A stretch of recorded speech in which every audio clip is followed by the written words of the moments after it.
안녕하십니까. 네. 기도의 마무리 부분에 말씀을 통해서 믿음으로 살게 해달라고 기도를 드렸는데, 그래서 오늘 믿음에 대해서 한번 말씀을 통해서 함께 생각해 보도록 하겠습니다. 히브리서 11장입니다. 6절. 믿음이 없이는 하나님을 기쁘시게 하지 못하나니 하나님께 나아가는 자는 반드시 그가 계신 것과 또한 그가 자기를 찾는 자들에게 상 주시는 이심을 믿어야 할지니라. 히브리서 11장은 믿음장이고, 대표적인 게 이제 아브라함의 믿음을 우리에게 말씀해 주고 있습니다. 아브라함이 율법이 있기 전에 이미 믿음으로 의롭다함을 얻고 믿음이 무엇인가를 우리들에게 보여주고 있죠. 그래서 그를 믿음의 조상이라고도 우리가 부릅니다. 하나님을 기쁘시게 해드리는 것은 우리의 믿음이라고 여기서 말씀하고 있습니다. 그래서 믿음은 과연 무엇일까요? 믿음의 실체, 믿음의 본질, 이런 부분에 대해서 한번 생각해 보도록 하겠습니다. 믿음이란 이 보이는 세계를 보이지 않는 세계로 우리가 보여주고 또 인도하죠. 보이는 것은 잠깐이요, 보이지 않는 것은 영원하다고 그랬잖아요. 그래서 이 믿음을 통해서 우리가 보이는 세계에서 보이지 않는 세계로 나가는 것입니다. 또 한 가지, 피조물의 이 수준에서 피조물의 한계에서 창조주, 원대하신 하나님의 세계로 우리가 나아갈 수 있는 게 바로 믿음을 통해서 나가죠. 사도 바울은 고린도후서 13장 5절에 너희가 믿음에 있는가, 믿음 안에 있는가 너희 자신을 시험하고 또 너희 자신을 확증하라, 이렇게 말씀했죠.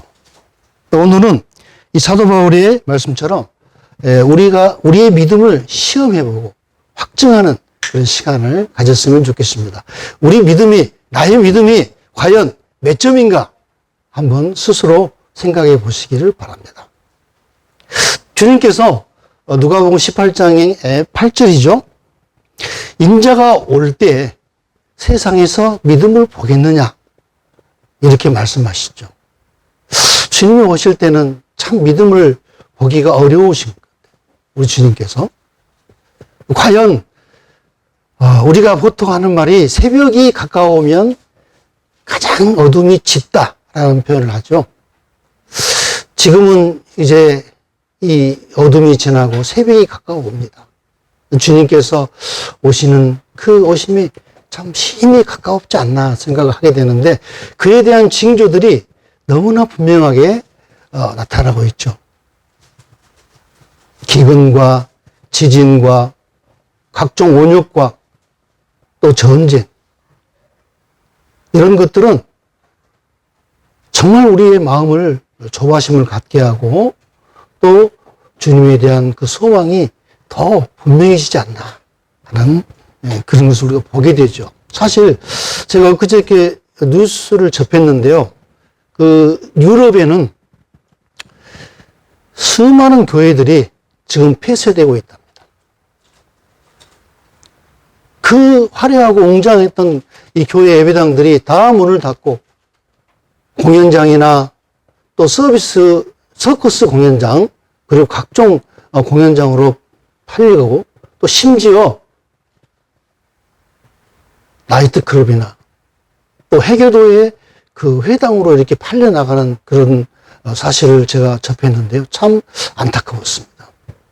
우리가 기독교 역사를 보면 14세기부터 19세기까지 르네상스 시대라고 해가지고 이 기독교 문명이 모든 분야에서 우리 인류에 커다란 영향을 미쳤습니다.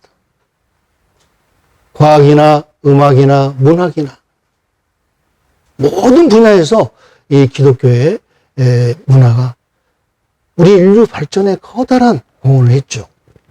그들의 주인공들이 바로 유럽의 기독교인들이었습니다. 그런데 그 믿음들이 다 어디로 갔습니까? 그 그 큰 교회가 노인 몇 사람만 앉아서 예배를 드렸기 때문에 유지를 못 한답니다.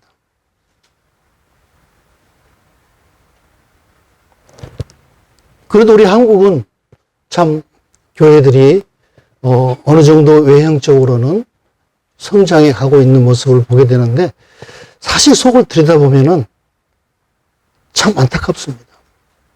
이 기독교가 참된 신앙으로 나가는 게 아니라 종교적인 그런 형태로서 지금 변질되고 있죠. 종교가 무엇입니까? 이 종교는 가상의 신을 정해놓고 그 사람의 이기적인 욕심에 따라서 그 종교를 만들어냈죠. 그래서 기복신앙이라고 사람들이 복을 빌고 또 힘들고 어려울 때는 의지하는 그 신으로서 존재합니다. 그런데 안타깝게 이 기독교도 그들과 같은 이 종교적인 형태로 변질되고 있어요. 그래서 가톨릭이나 불교나 다른 여타 종교하고 연합을 해도 전혀 이상하지 않는 그런 상태로 지금 변질되고 있습니다. 이스라엘 백성들이 사실 여호와 하나님을 섬겼습니다만 그들은 하나님을 그림자로서 보았고 또 간접적으로 선지자들을 통해서 하나님의 음성을 들었죠. 그런데 그들이 참 힘들고 어려울 때는 우상을 숭배하게 되고 하나님을 참 떠난 그런 슬픈 현실들을 우리가 구약을 통해서 보게 되는데 사실 우리들의 그 믿음의 삶을 돌아볼 때 우리가 극한 시련 중에 있었을 때 가만히 다가온 이 사탄의 그 음성을 우리가 듣게 됩니다. 과연 하나님이 살아 계실까? 성경의 내용들이 사실일까?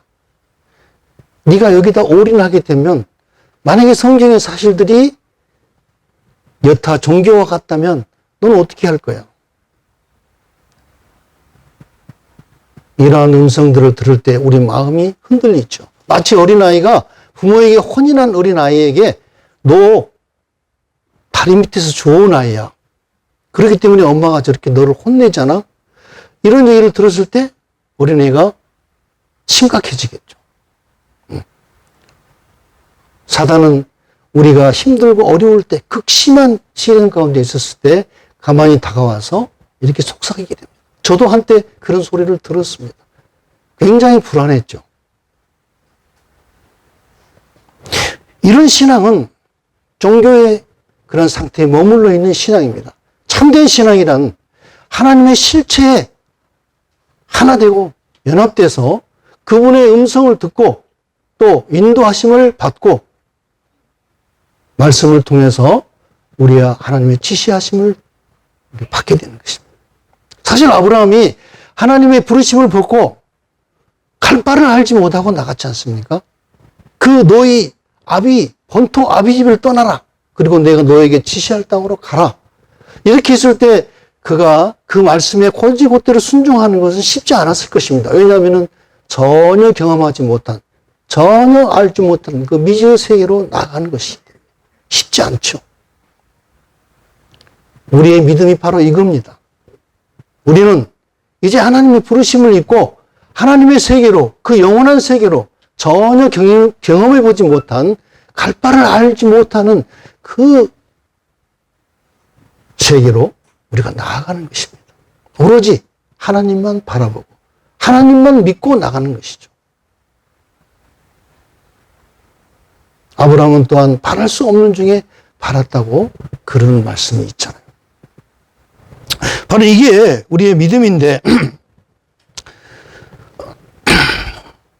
여기 히브리서 11장에 보니까 11장 10절 이는 그가 하나님이 계획하시고 지으실 터가 있는 성을 바랐습니다.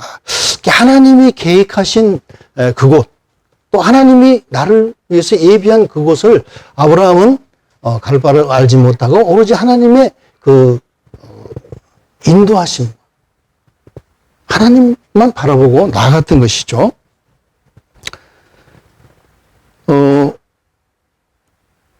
16절 그들이 이제는 더 나은 본향을 사모하니 곧 하늘에 있는 것이라. 이러므로 하나님이 그들의 하나님이라 일컬음을 받으심을 부끄러워하지 아니하시고 그들을 위하여 한 성을 예비하셨느니라. 사실 우리들의 삶은 이 보이는 것에 너무 얽매여 있어요. 그래서 보이지 않는 세계는 믿음을 통하지 않고서는 알 수가 없죠. 참 안타깝죠. 우리 주변에서 그 똑똑하고 머리 좋은 사람들조차도 우리의 믿음의 세계를 전혀 이해하지 못합니다. 그리고 오히려 비웃음의 그런 대상으로 보고 있는 것이죠. 왜? 그들은 모든 것을 보이는 것으로 판단하기 때문에. 사실 오늘날 과학도 그 영원한 세계, 우주의 세계를 밝혀주고 있는데도 그렇게 믿지 못한다는 건 참 안타깝습니다.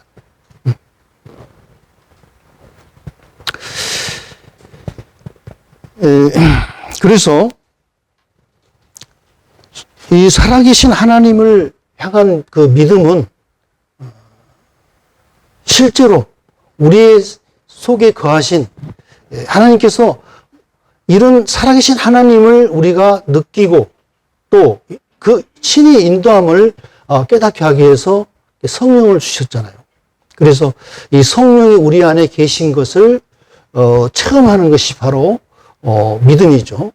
근데 성령께서 우리 안에서 행하시고 우리 안에서 이루시는 가장 핵심적인 것은 사실은 우리의 성품입니다. 이 성품이 변화되지 않으면 마귀도 사실은 사람들을 말씀을 깨우쳐주고 또 큰 능력을 베풀고 또 사람들의 마음을 휘어잡을 수 있는 그런 놀라운 능력을 주겠지만 이 인품은 성품은 하나님의 성품으로 변화될 수가 없죠. 그래서 오늘날 그 이단들의 모습을 보면은 참 기독교 자체가 그렇습니다. 교리와 교단에 충성하게 하고 또 온 힘써 헌신하게 하지만 사실 우리가 하나님을 믿는다는 것이 어떤 일을 하느냐가 중요한 게 아니라 하나님을 얻는 것입니다. 우리 삶 속에서 하나님을 얻는 것. 하나님이 우리 안에서 참 일하실 수 있고 하나님이 우리 안에서 말씀할 수 있고 또 하나님을 알아가면서 결국은 하나님을 사랑하게 되는 그 과정이 참 신앙이죠. 내가 무엇을 지금 하고 있다. 내가 이렇게 살고 있다. 그게 바로 신앙이 아니죠. 종교도 그런 모습을 보게 되잖아요. 불교나 회교도 보면은요, 참 대단한 헌신과 희생의 삶을 삽니다. 네. 그들이 무엇 때문에 그렇습니까? 사후의 복을 받는다는 그 믿음으로. 우리보다 더 참 놀라운 헌신과 희생을 보여주고 있습니다. 자, 그러면 좀 더 나아가서 이제는 그가 자기를 찾는 자들에게 상 주시는 이심을 믿어야 할지다. 자, 이 찾는다는 것은 무슨 의미일까요? 하나님이 어디 계시는가를 찾는 것일까요? 하나님을 찾는다는 것은 하나님을 갈망하는 것입니다. 시편 42편 1절과 2절에 보면은 사슴이 신의 문을 찾기에 갈급한 것처럼 내 영혼이 주를 찾기에 갈급합니다. 하나님이여, 내가 어느 때에 나아가서 하나님의 얼굴을 배울고. 이 시편 기자는 사슴이 목말라서 신의 물을 찾는 것처럼 자신의 영혼의 그 갈증을 하나님을 찾는 그것에서 그는 깨닫게 됩니다. 그래서 하나님의 얼굴을 배우는 것을 간절히 소망하고 있죠. 이 찾는다는 것은 바로 이겁니다. 하나님의 얼굴을 바라고 또 하나님을 알고자 하는 그 간절한 소망, 이게 바로 찾는 것이죠. 그러면 이 찾는 자들에게 하나님은 반드시 상을 주신다. 이 상은 어떤 상일까? 하나님께서 아브라함에게 찾아오셔서 나는 너의 방패요, 너의 상급이다. 아브라함의 삶에 있어서 아브라함의 방패가 되어주시고 상급이 되셨어요. 이 상급이라는 것은 아브라함의 삶에 있어서 모든 것들을 보상해 주시는, 친히 그 보상해 주시는 하나님으로 이렇게 말씀하십니다. 이 상은 하나님 자신을 우리에게 주시는 것입니다. 하나님 안에서 모든 것이 다 공급되어지고 또 우리에게 주어진 것이죠. 그래서 하나님을 찾는다는 것은 하나님에 대한 관심과 하나님의 어떠하심을 알고자 하는 그 간절한 마음이죠. 저는 성경에 그 나다나엘을 굉장히 많이 인용을 하고 또 생각을 해보는데요. 나다나엘이 그 예수님께 오기 전에 무화과 나무 아래 있었습니다. 근데 예수님이 빌립이 나다나엘을 데리고 왔을 때 나다나엘을 보고 와라. 이 사람은 참 이스라엘 사람 중에 이스라엘이다. 그 마음속에 간사함이 없구나. 그런 말을 했어요. 그래서 나다나엘 깜짝 놀랐잖아요. 어떻게 저를 아십니까? 그때 예수님이 네가 무화과 나무 아래 있었을 때 나는 이미 너를 보았다. 이 나다나엘을 깊이 생각해 보면 아마 나다나엘은 그 로마의 속박 아래서 고통하고 있는 이스라엘을 생각하면서 굉장히 슬퍼하고 안타까워했을 겁니다. 하나님이여, 메시아는 언제 우리에게 오십니까? 그는 하나님을 갈망하면서 그 메시아를 기다리는 그 간절한 마음을 가졌었죠. 그래서 예수님께서 그걸 보신 겁니다. 우리가 신앙생활을 하는 건 무엇 때문에 하는 것입니까? 복을 받기 위해서? 아니면 하나님의 은혜로 내가 안전하고 편안하게 살기 위해서 그럽니까? 우리의 첫째 목적은 하나님을 아는 것입니다. 하나님을 알아야만이 하나님과 굉장히 한목한 그런 관계로 나아갈 수 있죠. 그래서 요한복음 17장 3절입니까? 예수님께서 영생은 곧 유일하신 참 하나님과 그 보내신 자 예수 그리스도를 아는 것이니이다. 영생이라는 것은 하나님과 예수 그리스도를 아는 것으로 이렇게 딱 단정 짓습니다. 우리에게 주어진 이 영원한 삶은 하나님과 예수 그리스도를 알아야 누리는 삶이고, 그러지 못할 때는 굉장히 불행한 삶도 될 수 있습니다. 안타까운 삶이 될 수 있습니다. 우리 주변에 그 발달 장애를 갖고 있는 사람들을 보게 되지 않습니까? 소통하는데도 굉장히 지장이 있고 그 부모가 매사에 옆에 있어서 돌봐줘야 됩니다. 참 안타깝죠. 하나님을, 예수 그리스도를 알지 못하는 그 영생은 이 발달 장애와 같은 안타깝고 슬픈 삶입니다. 과연 나는 하나님과 예수 그리스도를 얼마만큼 알고 있는가? 그래서 빌립보서 2장 12절 13절 보면은요, 두렵고 떨림으로 너희 구원을 이루라. 이 두렵고 떨림으로 이루라는 말은 무슨 의미일까요? 너무너무 중요한 문제고 큰 문제이기 때문에 이 구원을 이루는데 관심을 가져라. 그리고 이 구원을 이루는 삶을 살아야 된다. 이걸 얘기하고 있습니다. 나는 이제 죄사함을 얻고 하나님 자녀가 됐으니까 천국 갈 수 있다. 갓난아이가 탄생하는 것으로 다 됩니까? 이 갓난아이가 탄생만 했지 성장하지 못하면 발달장애나 지체장애나 굉장히 고통스러운, 본인에게나 부모에게나 고통스러운 삶이 됩니다. 내가 과연 정상적으로 건강하게 성장하고 있는지 우리 자신을 돌아보고 두렵고 떨림으로 이 구원을 이루라. 이렇게 말씀하고 있죠. 그 다음에 로마서 5장입니다. 5장.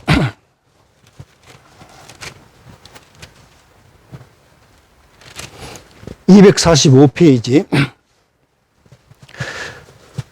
그러므로 우리가 믿음으로 의롭다 하심을 받았으니 우리 주 예수 그리스도로 말미암아 하나님과 화평을 누리자. 또한 그로 말미암아 우리가 믿음으로 서 있는 이 은혜에 들어감을 얻었으며 하나님의 영광을 바라고 즐거워하느니라.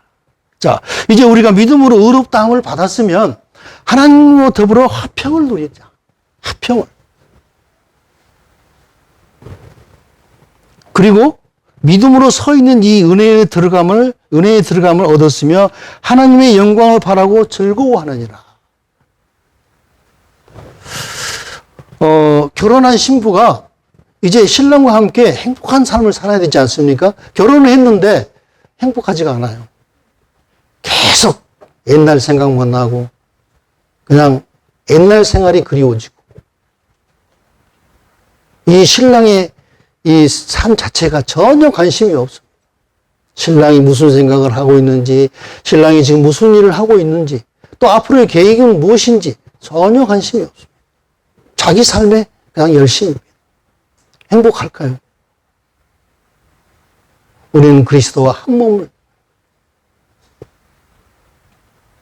하나님께서 그 부모를 떠나서 그 남자와 여자를 지으시고 이 둘이 한 몸이 돼서 결혼을 하게 되는데 이것은 그리스도와 교회의 관계다. 이렇게 말씀하시잖아요. 이건 비밀이 크도다. 이 비밀이 크도다.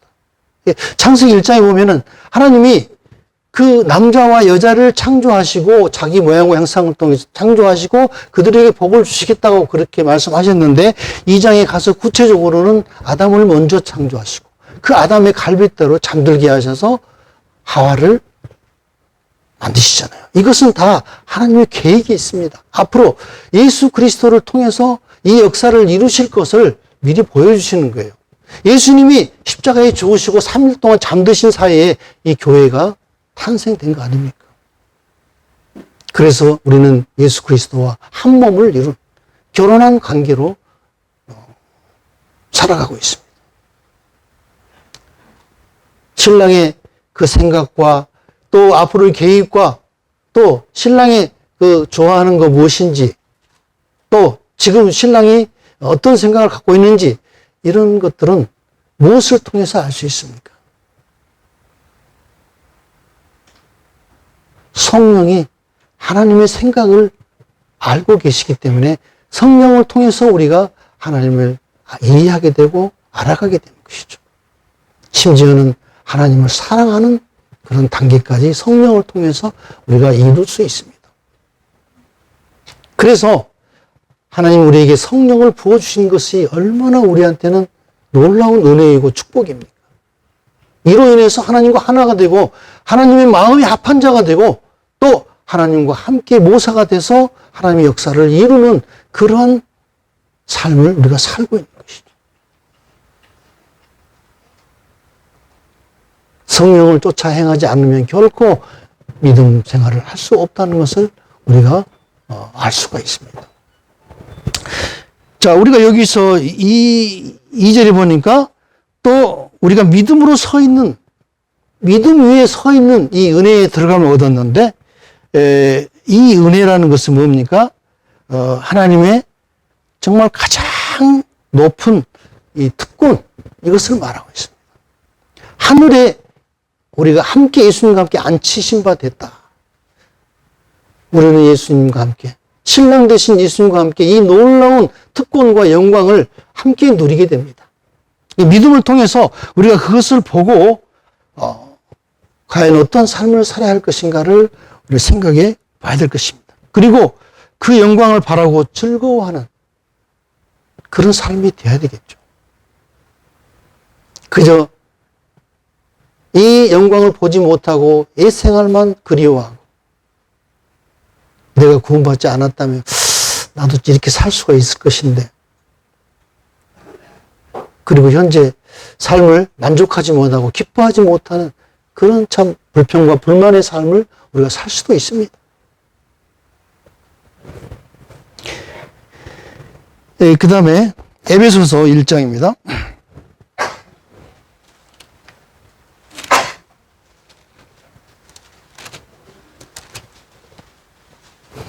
1장 17절부터 우리 주 예수 그리스도의 하나님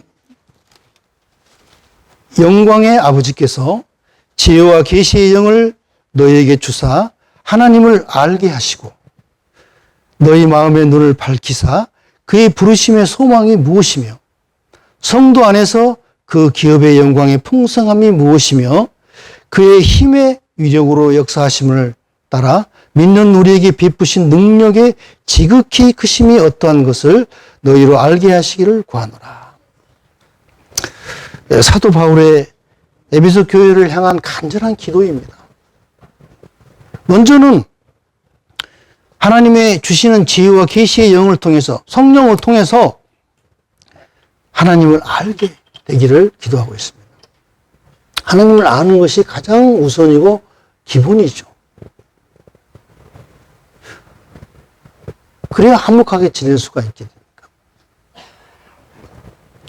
자, 그리고 너희 마음의 눈을 밝혀서 그 부르심의 소망이 무엇인가를 보게 되기를. 이제 참 우리가 나이가 들어갈수록 눈이 흐려지니까 굉장히 불편하죠.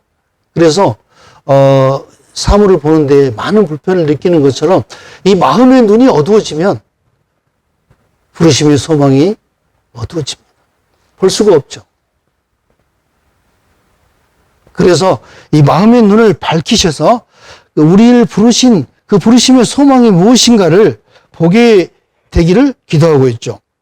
그래서 하나님께서 우리에게 약속하신 그 약속의 그 영광의 풍성함이 무엇인가를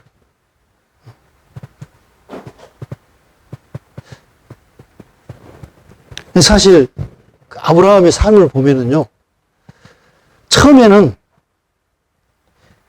엘리에셀로 만족하려고 했어요. 종. 그리고 그 상속자가 될 것이라고 하나님께 말합니다. 하나님께서 내가 너에게 약속의 자녀를 주겠다. 그랬을 때 제 나이에 제 형편은 어떻게 애를 낳을 수가 있겠습니까? 저는 엘리에셀이 저의 상속자가 될 것입니다. 그 다음에는 어떻게 했죠? 그 다음에는 이제 육체로 낳은 이스마엘이 자기의 후사가 될 걸로 생각했습니다. 그래서 그 이스마엘을 기대하고 이스마엘의 그 소망을 두었습니다. 근데 하나님께서 아니다. 내가 너에게 반드시 약속대로 너의 자녀를 주겠다. 우리의 삶도 마찬가지입니다. 하나님 앞에 우리가 나아감에 있어서 처음에는 종처럼 하나님 앞에 살아가고 그 다음에는 이제 어떻게 했습니까? 이스마엘도 사실은 아브라함의 씨입니다. 하나님의 자녀로서 살아가지만 육체로 낳은 그 신앙, 육체의 자녀잖아요. 육체로 낳은 신앙으로 살아갑니다. 그래서 내 열심으로 내가 뭔가를 해서 하나님을 기쁘게 해드리고 또 내가 어떻게 막 헌신하면은 하나님이 나를 인정해 줄 것 같고 우리 탕자의 비유에서도 큰아들처럼 나중에 막 원망하고 큰 소리 치잖아요. 내가 지금까지 아버지를 위해서 이렇게 했는데 이렇게 돼버립니다. 육체로 하는 것은. 하나님 그걸 받으실 수 없고 또 하나님이 그 가운데서 그 약속을 이룰 수가 없습니다. 오로지 하나님만 할 수 있는 하나님으로 되어지는 그 시 이삭을 통해서 하나님의 약속이 이루어지죠. 우리의 믿음이 종의 형태도 아니고 육체로서 낳는 그런 어떤 삶의 형태도 아니고 하나님으로서 전혀 내세울 거 없고 자랑할 수 없고 교만해질 수 없는 오로지 하나님만이 내 안에서 하시는 그것을 통해서 하나님의 역사가 이루어집니다.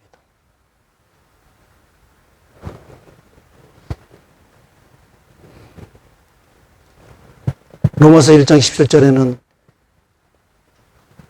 복음에는 하나님의 의가 나타나서 믿음으로 믿음에 이른다. 이 복음에는 하나님의 의가 나타났다고 그랬어요.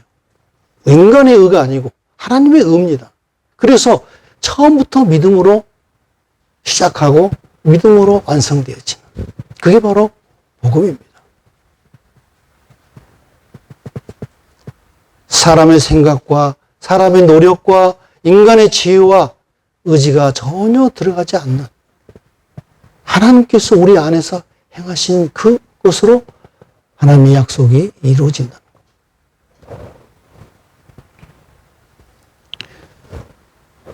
마지막으로 로마서 12장을 보겠습니다.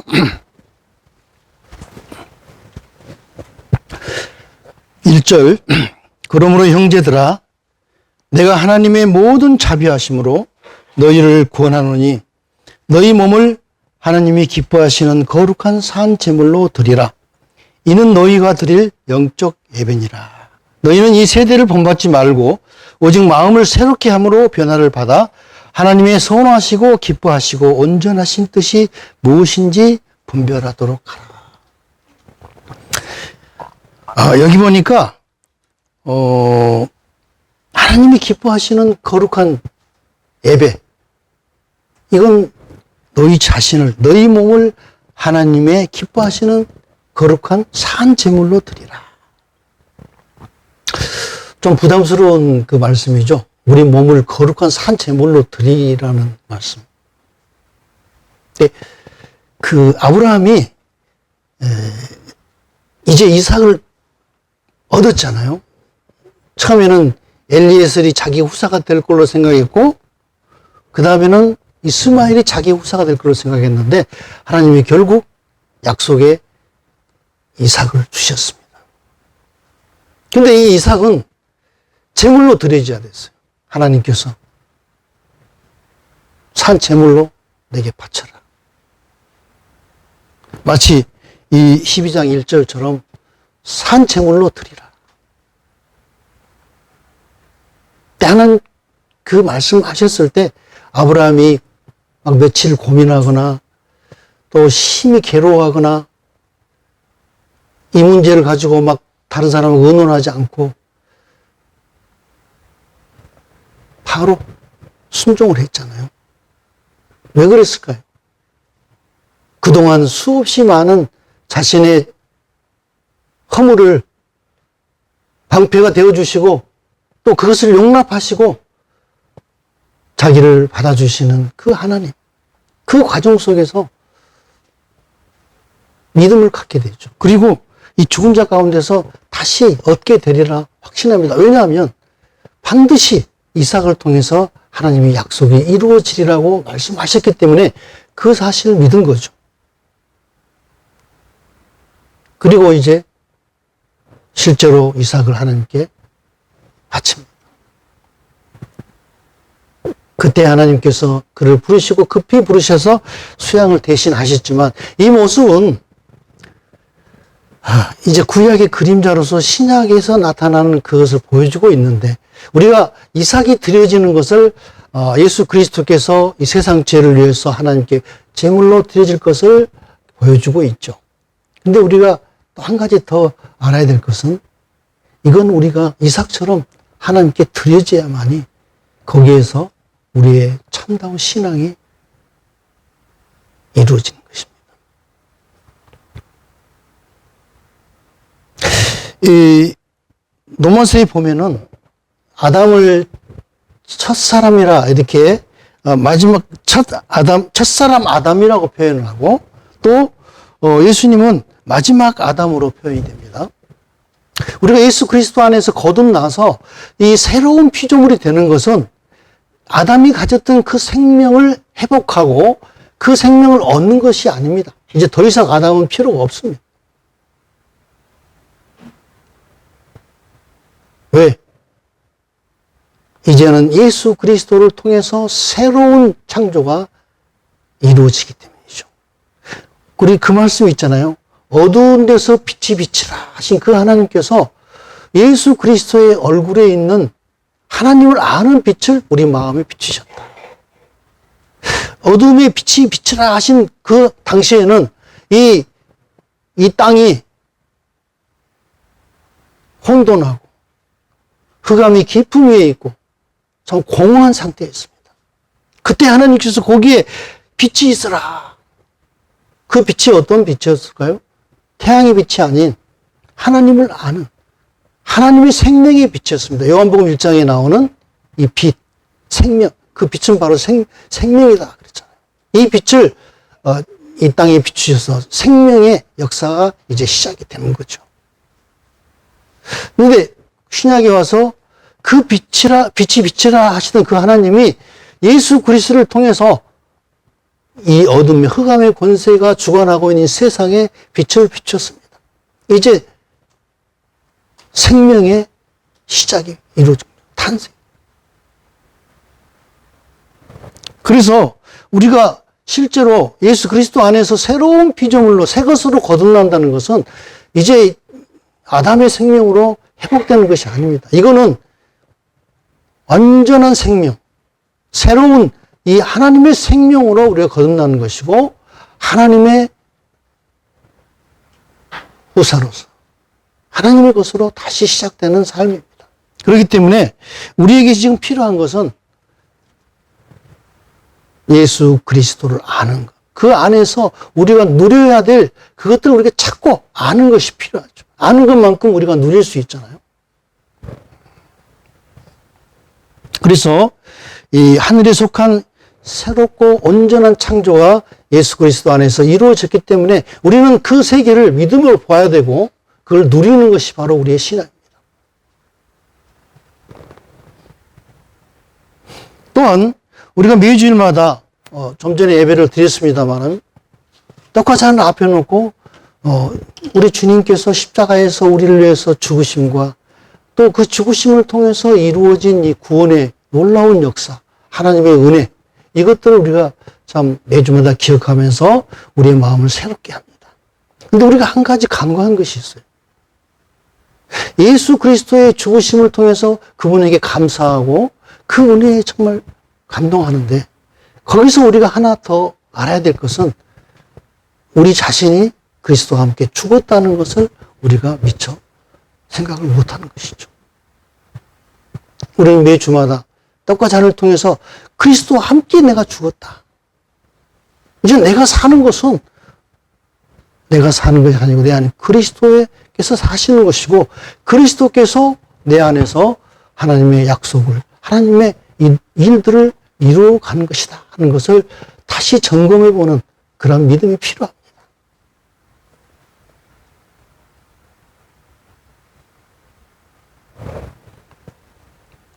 사실 우리가 어떤 일을 행하고 우리가 열심히 행하고 또 노력하고 이런 것들은 반드시 거기에 대한 대가나 보상을 받으려고 하는 그런 것들이 우리 삶 속에 깔려 있습니다. 그리고 은근히 그걸 내세우게 되고 인정받으려고 하는 그런 것이 있습니다.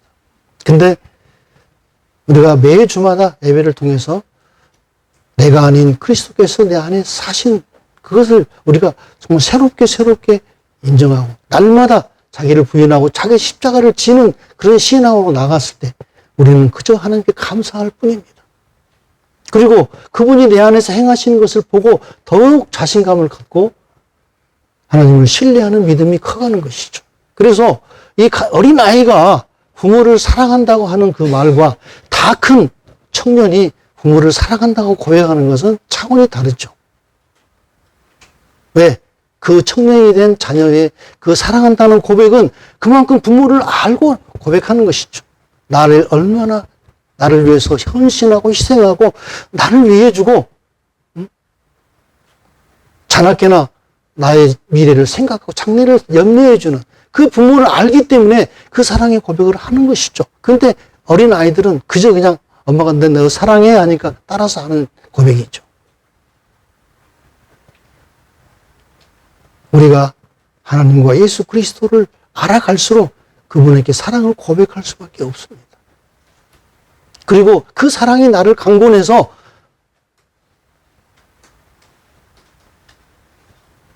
주님이 원하시는 바를 행할 수 있게 되는 것이죠. 주님께서 그 산상수훈에서 말했잖아요. 오리를 가자 하는 자에게 십리를 가. 너는 가야 된다. 그리고 겉옷을 달라 하는 자에게 속옷까지 줄 수 있어야 된다. 그래야 내 제자가 되는 것이다. 제자는 이렇게 율법을 통해서 이루어지는 삶이 아니라 하나님의 사랑에 감동되어져서 하나님의 사랑이 나를 강권해서 할 수 있게 해주는 것이죠. 그거는 율법보다 더 큰 일을 이룰 수 있는 능력을 가졌습니다. 그래서 오늘 우리가 점검해야 될 부분은 나를 부르시고 나를 믿음 안에 세워주신 하나님을 알고 그리스도를 알아가는 것이 얼마나 중요한가. 영생 자체가 그 바로 아는 것이다. 부단히 우리는 그 사슴이 시냇물을 찾기에 갈급함 같이 주를 찾기에 갈급하는 마음으로 주의 말씀을 묵상하고 거기에서 주님을 알아가는 것이죠. 부단히 연구하고 살펴서 우리에게 주어진 하나님의 은혜와 사랑이 무엇인지 알아가는 게 그게 우리의 신앙이다 생각이 되었습니다. 네.